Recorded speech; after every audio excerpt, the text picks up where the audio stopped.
Hello, everybody. This is Harpreet here. Um, Today, I am doing a podcast with Gurudev Karanth, the CEO of OutOfTheBlue.ai. In this podcast, I talk about product and flow. Um, I talk about all things product management, building new products, AI, entrepreneurship, and occasionally meditation.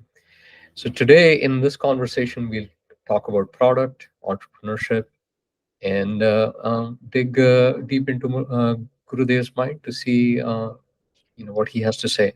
So Gurudev and I have been friends from like the early '90s when we went to college together. He's a bit of a serial entrepreneur and a maverick. He plays um, you know music at various venues. So he's a man of many talents. So I'm very excited to have him here. Gurudev, do you want to introduce yourself? What are you doing, and some background about yourself? Hey, thanks, Harpreet. Thanks for the opportunity. Appreciate joining you on this podcast here. So, to say a few words about myself, right now I'm the CEO of Out of the Blue. Prior to that, I spent time in the e-commerce space, 7 years at eBay, 5 years at Target, doing lots of interesting things from data to analytics to product. And what I'm doing in Out of the Blue is really, combining a lot of the knowledge and trying to solve the problems that I've seen along the way. Uh, so that's where I'm at. All right. So let's get the out of the blue kinds of questions out of the way. So what does out of the blue do? Yeah, so we are an AI-driven revenue optimization platform for e-commerce brands. So we Hmm. help capture revenue that you otherwise would leave money on the table, that you're otherwise leaving on the table. So if you start Okay. looking at what brands are doing today, a lot of their day-to-day processes are manual in nature. They use tools, static dashboards, trying to understand what's really going on with their business. And when they sell, they make money. So which means that every order that an e-commerce brand places, they're making money. So what we focus on is the pre-order flow, which is primarily more on the customer acquisition side of things and the customer conversion side of things. Hmm. And what we see is that typically brands are leaking anywhere between 3 to 5% of revenue annually. And what we do is we're using algorithms to be able to detect those revenue leakage opportunities that otherwise we would miss, and and detect these, provide the RCA, send the right alerts to the brand so that they can drive the right action and grow their top line. So when I When I think about this problem, I envision like a leaky bucket and water flowing out of the leaky bucket, and you're trying to figure out where the holes in this bucket are. So am I envisioning this right? And like, Yeah, what no, are some of the absolutely. signals looking you are looking at? Absolutely. You're absolutely right. It's a leaky bucket problem for most brands. And just to give you perspective, I spent 7 years at eBay. And one of the things that, if you look at conversion rates of eBay, they're about 8%. The best performing Shopify brands are around 8 plus percent conversion, convert 8 plus percent percentage of their visitors as such. But if you look at an average Shopify brand, the conversion rate is around 1.4% to 1.5%. What does that mean? That means that literally for every 100 people, they're actually spending, every 100 people, they're spending money on acquiring and getting onto their site. 98.5% of them never come back. They're gone. Right? Yeah. Yeah. So this is fairly interesting. My head usually is at the product marketing side of the house, and when I think about these things, I'm like, okay, is the message not resonating? Is I'm not talking about this the right way. In these scenarios, you're assuming that the message has resonated. You've come on board, uh, and and that's where you're drilling down into these, or like that analysis of like maybe it's not our ads were wrong, like, how do you sort of help filter through that fog? Yeah. So it's many aspects, right? Across all the way from acquiring users to retargeting them to kind of making sure they come back to the site to kind of, for the folks that come onto the site, are they actually purchasing? Are they having abandoned carts? If they're having abandoned carts, how do we basically retarget them so that, we're able to convert them? Understanding where exactly that whole process is important for brands. And in Mhm. most cases, smaller brands typically outsource this work to agencies. So they're kind of flying blind, and we see a couple of inflection points. Yeah. One is when they're at $50 million in revenue. Typically they're forming departments. So, Mm, so typically at that point, the brand is becoming smarter than the agency. They're upgrading their agencies. Um, mm, 250 to 500 million, they're forming their own data warehouse because now suddenly they realize data is a superpower. mm. Um, Uh, so we're kind of working through those three inflection points and figuring out our specific GTM, because what we see is that certain brands are problem aware as they grow larger, but the smaller brands are in most cases problem unaware. got it.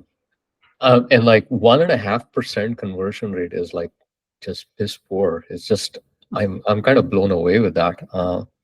So so where are you in the journey from a product perspective today?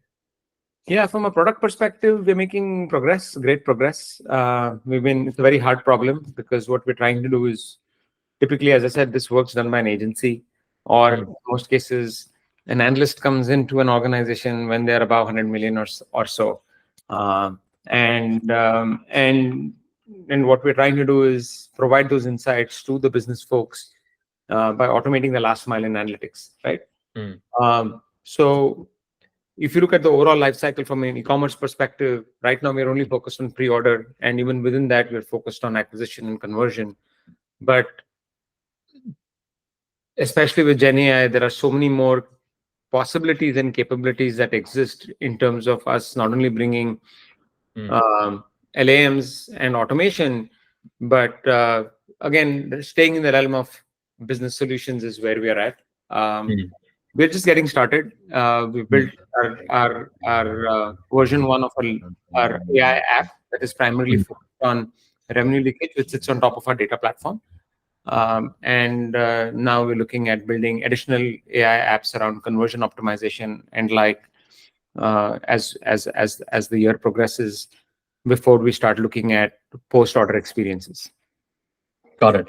So in some ways, when I envision this, right, I envision that it's somewhat of a non-obvious problem as you've described it, right? If I'm a small team, small organization, um, revenue is leaking, but you know what? I have dollars to spend from my VC Yeah. to throw in this funnel. So like, is there an element of education that happens that you have to go through and like tell them like, hey, there is a problem?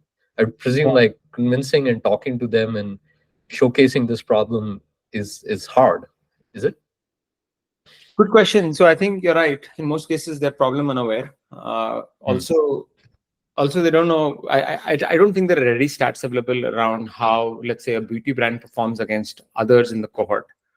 right. And had they known that others who are in a similar size in the same vertical are getting double the conversion, probably they would be chomping at the bit.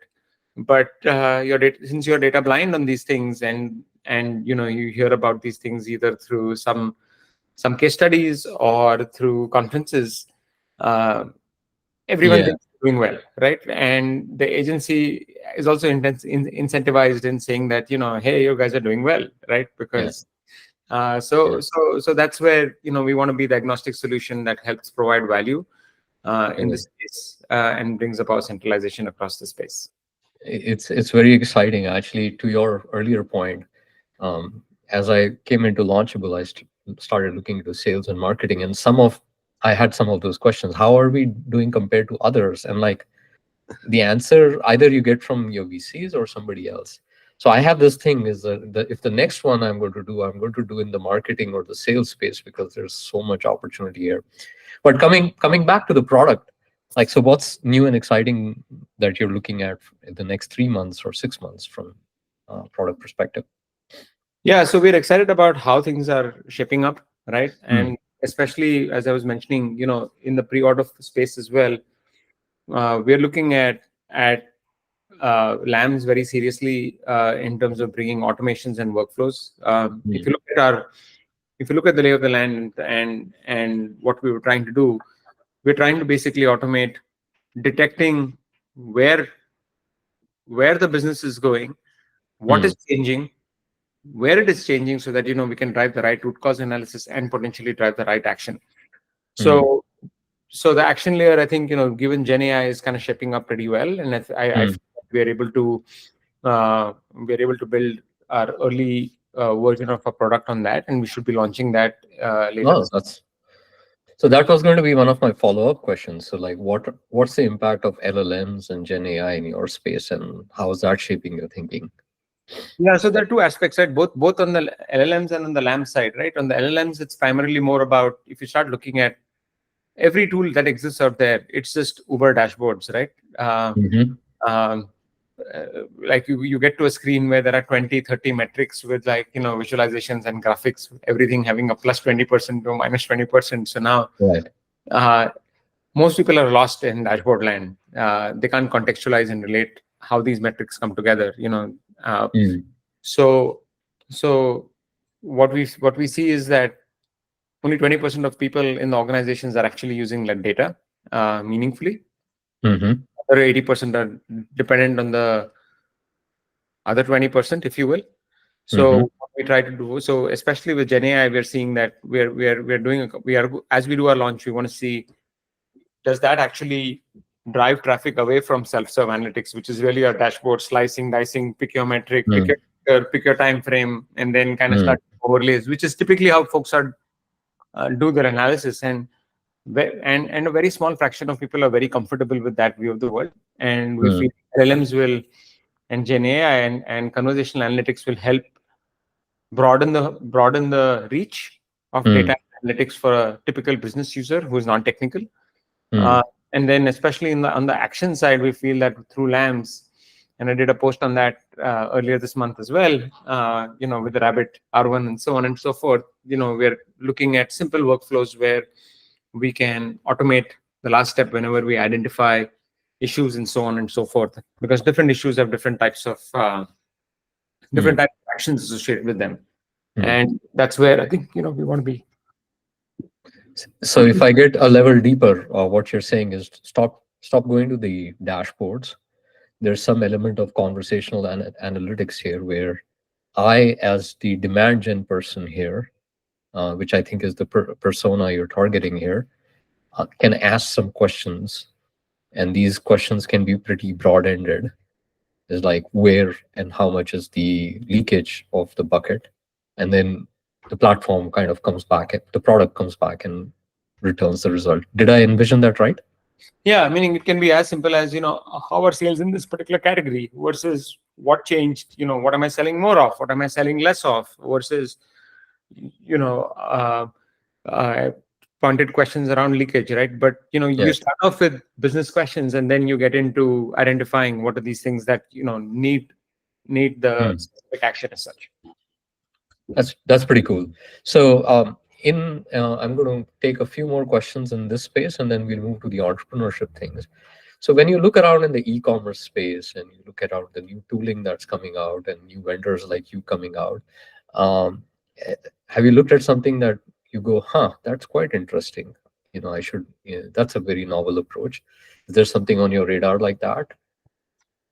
Yeah, there are lots of interesting tools that I've seen come out, and some of these also we are trying to try out as a part of our product. This I would kind of talk about, especially in the content generation space. We're doing a bunch of experiments around how we can uh, generate more specific content Hmm. in personas, and getting that story going. So I think we're using a lot of interesting applications there. Uh, Hmm. there is also another application. I'm drawing a blank on that right now, but actually, when it crosses my mind, I Okay. will come back to that. All right, we'll come back to that. So I'm going to move to the entrepreneurship angle because that's another part of this Yeah. podcast. So you've been somewhat of a serial entrepreneur. I've never known you not to be thinking entrepreneurial. So what inspires you, and what inspired you to take this jump in out of the blue? Yeah. So typically, I kind of am comfortable with chaos. I Hmm. work with ambiguity. So I like to solve hard problems, and solving hard problems, excites me. So these are all Yeah. great things from an entrepreneurship perspective. Also, I'm a people person, but of late, I see my patience kind of, I have slightly less patience than what I had before, but I'm Yeah. working on that and kind of working on. That's where I'll probably get tips from you on meditation. Is my Yeah. patience and being calmer. But I feel that given all of these skills, uh, it's natural for me to jump to solving problems. And as I spend time at eBay and I spend time at Target and PayPal and PayU, what I saw was I was just seeing rinse and repeat of the Mm, same problems, big organizations, small organization, and I feel that this is really ripe for disruption. I know other folks have tried this problem and given up. Like we had other brands like Outlier and mm, Saisu Data that have raised $60 million and so and tried this motion, and one of them went under. One of them actually was a fire sale into another brand. So long story short, I think this is a hard problem, and I feel that there is a lot more domain context needed around solving this. And given that I've spent 20 years in the space, mm, a lot of that domain context that we can build into. So this is really a case of solving this as a horizontal SaaS platform is very hard. Solving it as a vertical SaaS platform is easier, but again, the time actually reduces. So that's mm, what we're at. So picking a large time is important, and figuring out how to kind of scale that is important. So the idea is to pick this up for one vertical, solve it, and see how we can solve that for other verticals as well. Where mhm, we see lots of pull is on the fintech brands as well, because again, fintech brands time to action is important, mm. and especially in B2C businesses, time to action is important because they have lots of data, lots of users. Data is fast changing, so if you don't have a finger on the problem, you're not going to act, and if you don't act, very quickly you can lose lots of money or make Makes lots. sense. Makes sense. So, you and me have been engineers, and one of the things that we've transitioned to business roles. So, what would you recommend to engineers who want to spread their wings beyond engineering? Yeah, so I think as an engineer, you can kind of go into engineering is a strong foundation. It just applies it structures your thinking, right? So from that Yeah. perspective, that's a superpower. But I feel that you can go you can go up laterally into the product view world. You can go into the analytics world, or right now there's a lot of overlap between engineering and data science and Mm-hmm. AI. So that's probably an area where folks are actually transitioning. But I would say that being an engineer is evergreen. Generally off late. Sales Mm-hmm. thing is also interesting, but it doesn't work for everyone. So right now as a CEO, I get to wear all these hats, right? Right. And I've worn all these different hats throughout my career, and all of them are interesting. All of them give me pleasure, but I think it kind of comes back to what your internal calling is and what piques your curiosity and interest to Mm. start with. But I Oh, feel the options are really, limitless being an engineer. right. So, the way I internalize this answer is like, well, your base is strong. If something else interests you, just poke your finger there, and or follow the nose there. Right. That's really it. Right. Yeah, Yeah. absolutely. And then once you poke your finger, you'll realize you like it, you don't like it, right? It's like Right. it's like Yeah. food, right? It's like unless you try it, you don't know, right? It's like you can Yeah. continue looking, but unless you try it and taste it, you don't know, right? Yeah. And I think that's one of the biggest advantages as a startup you offer to organizations and people, right? And as you go into bigger organization, you have like a smaller and smaller role in a uh, very vast machine, and it's very hard to step out because you step on somebody else's toes.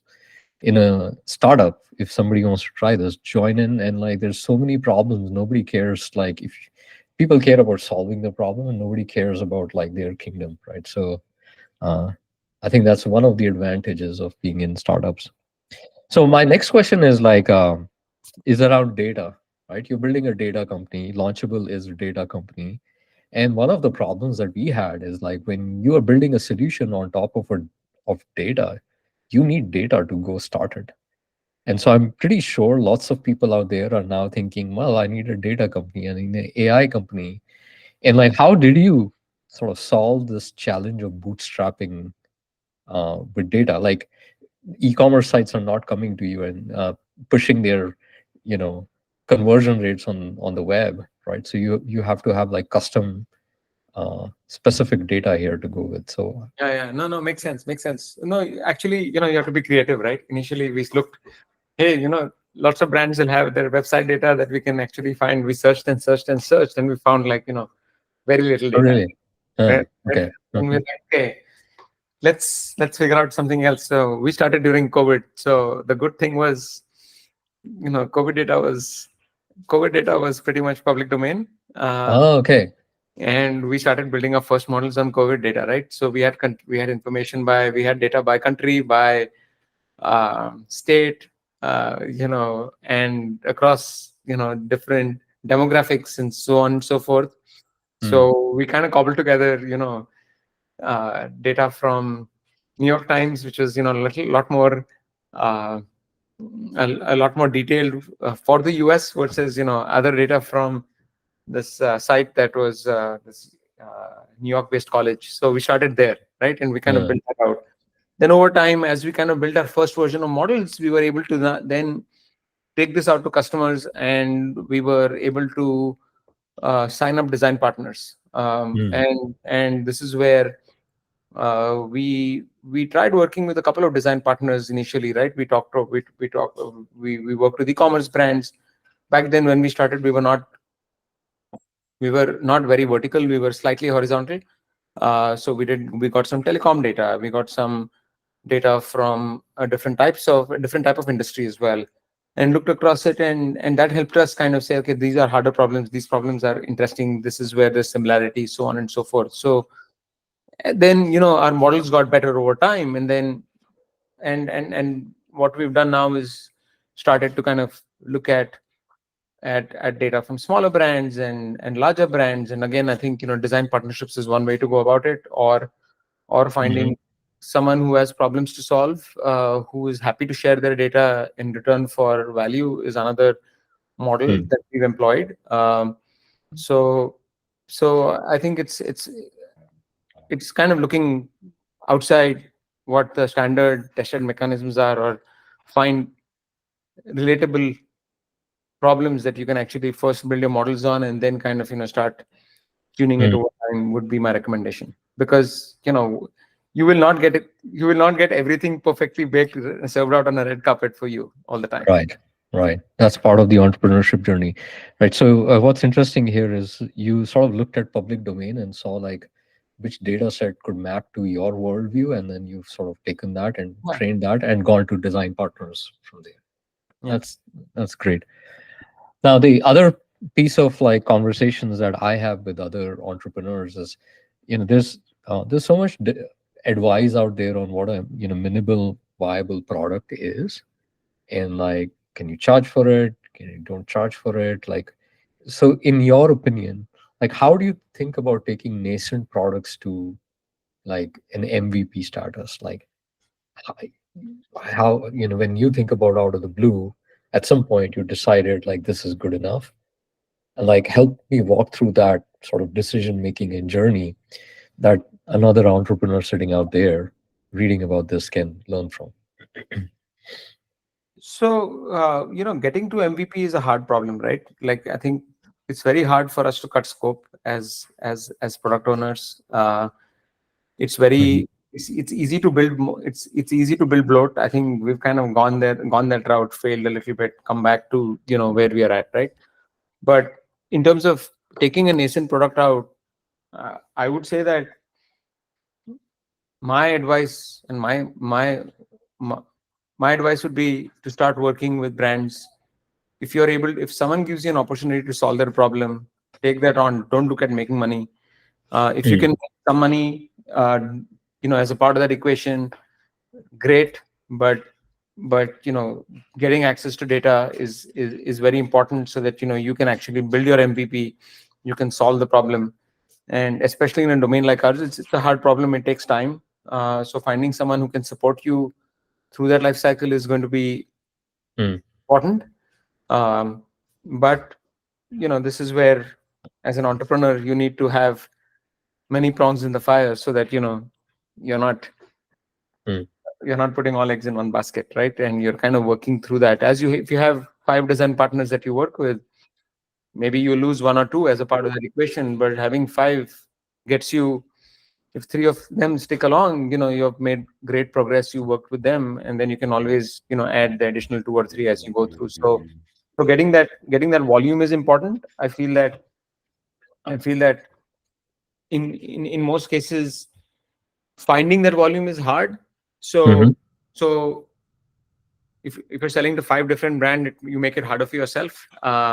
So again, that's where you can work through partners or work through advisors that can help you bring multiple brands to your mix, so that they can try you out, would be another recommendation. But again, getting multiple design partners who are interested in the problem you're solving is extremely important. And if you can make money out of it, and if you can package that, then nothing like it. But that needs serious sales jobs, and Right. I'm getting better at it, but I'm still nowhere where I need to be. Right. So essentially, you're looking at signals from your design partners to tell you, like, the product's evolving in the right way, in the right fashion, and like at some point, you'll determine like this is the place where I can charge for it, right? Yeah. So Long as validating it from design your partners, problem and the design partner's problem is the same, you guys are you guys right? are committed, right? There is value there. Yeah. if Just to if contrast this to something is like, no, sitting by yourself and like thinking about the set of features is not what you're recommending. You're saying like get the design partners where the problem is overlapping and then look at them for the signal, right? look at them for the signal, because whatever is said and done, you have your strong, we need to guide the conversation. That's where experience helps. but Yeah. but at the end of the day, if you go with a clean slate, the design partner is going to ask you, well, you tell me what's going on. Right. And we've had some of that as we worked with fintech industries, where we've asked more questions than we've actually put thoughts on the table. Yeah. So, and that doesn't work too well as well. But Right. having some initial thoughts saying that, hey, this is absolutely needed. I need, here is where we're going. What else would you need, right? And kind of leading the conversation in the direction that you want to go is important. And if Right. customers think that you're going the wrong direction, they'll share that feedback with you. Yeah. Makes sense. So as you started off out of the blue, did you get a piece of advice that stood out for you? Yeah. So I think one of our initial investors was Karmal Rekhi, right? And one of the Mm. stuff that he kind of said is, we are kind of, what we do is, we're setting you off on a expedition, right, in the desert, right? Mm. We give you some food, we give you some clothes, we give you some money, Okay. and we say, okay, now you're out on your own. You need to make it out, right? So you have Uh-huh. what you have. So either you get more in case you need to survive longer if you take longer, or if you come out earlier, then great. You can kind of capitalize on what is not spent, right? So that was an interesting concept that he kind of Yeah. shared, because especially in the initial days, it's, the analogy from a startup is is very similar, right? Like, you have to be stingy, you have to be miserly, uh, Mm-hmm. you have to be focused on making progress, and in spite of all hardships, right? Yeah. So that's a good story that helped me kind of uh, Keep at it, huh? keep at it, right? And also think of it from that perspective, because it just gives you a perspective. That's Yeah. important. Yeah. Because when I started in 2020, and even back in the day, it's, things were very different, right? Things were 2021 rather, right? Like, things Yeah. were, startups were getting funding, money was easy. So and now in today's market, it is even more important, right? To be conservative on spend, to be ahead of the problem space, because whatever you think you're going to solve, you're going to take double the time, double the cost, and you're always going to estimate half of it, right? So it's like, Right. So I was about to ask, like, what didn't pan out as you envisioned here? It's like, okay, whatever I thought about, it's going to take double the cost, double the time, and right? Okay. What panned out exactly as you thought in this journey? so I think the fundraising in the initial part actually panned out well. Hmm. We were able to get that going. Then we were able to find at least initial team. But then that's where things started kind of drifting apart, right? Okay. Um, we started our startup during the COVID days. So, we had to, and we decided to go to India. So, which meant that we were hiring in India, and India had very different rules from here, and people couldn't go to work, and, Right. all of the above, right? And that actually, in my opinion, set us back from a time perspective, because working through all these challenges was hard for everyone, right? Everyone was trying to work from home. I could see people on the phone when I Yeah. was doing calls, the baby is right next to them crying, this, that, right? Like this just so, and especially in India, there is so much Yeah. distraction, right? Like, it's just Right. nature of the beast. So, so yeah, so some of these things, it took us more time finding the right people. We've we've had some great engineers that have worked with us, over time, and some of the hiring has been on point. In certain cases, um, the hiring wasn't that much on point, right? So we've kind of learned through this whole equation. But I think right now we've kind of gone a full 360, and we've kind of gone back. We're finding the traction, we're finding the scale. So I think we want to now Right. make this matter and count. So I would say it's been generally a learning experience. Yeah. Easier said than done. As a startup, everything is going to go wrong at some point. The question is when and how do you deal with it, and how much of it comes to you versus how much of it the team actually deals with, right? Right. Right.